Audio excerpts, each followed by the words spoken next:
বিভিন্ন জায়গায় আমাদেরকে ব্যারিকেড দিচ্ছে।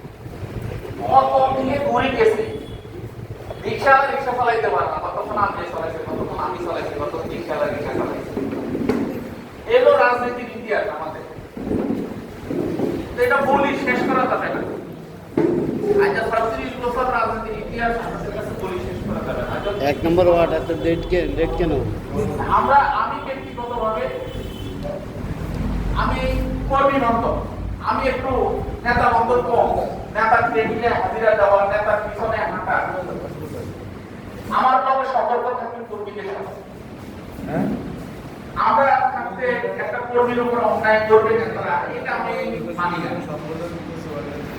সঠিক যারা নেতৃত্ব, যাদের শ্রম আছে, গ্রাম আছে, যাদের নেতৃত্ব আছে, তারাই দলের নেতৃত্ব দিবে।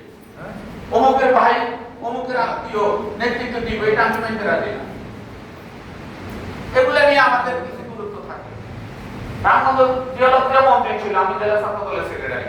সন্ধ্যা ৮টার সময় করে বসে রাতে ৩টে পর্যন্ত একটা কমিটি আমাদেরকে ঘোষণা দিতে পারে নাই। পরে শেষ নির্দেশকে শফিউল কারিমের ছাত্র দলের সেক্রেটারি ওনারা বললেন, তো তোমরা এখানে ঘোষণা দিই, সাংগঠনিক বিষয় তোমরা সঠিকভাবে দিতে পারো। ইয়ার ঘোষণা দিয়েছি, পরে আমরা সঠিকভাবে কেন্দ্রে আমরা রিপোর্টভাবে লিখিত আকারে আমরা আমাদের সিদ্ধান্তটা আমরা দিতে পারি। মন্ত্রী সিদ্ধান্ত আমরা দিই, এর মধ্যে অমুক দিছে, লোকগুলো কেউ আমার উপরে কথা বলা, ওরা আমার কথা শুনো, আমার সভাপতির হবে।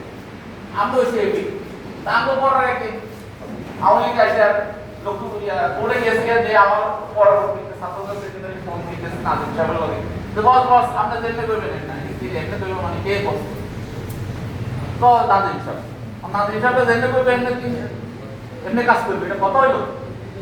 তো এই লোক রাজনীতি, আমরা আসলে কর্মী বান্ধব লোক, আমরা মাঠ থেকে কাজ করি, আমরা উঠে আসছি, যারা মাঠে কাজ করে তাদের প্রতি আমাদের অত্যন্ত শ্রদ্ধা এবং দল দল বাঁচলে আমরা বাঁচবো, আমরা দলের শক্তিশালী যদি না থাকে, দলের অবস্থান যদি না থাকে, আমি সভাপতি আমার দাম করি, তা সত্ত্বেও তো আছে না, দল আছে না।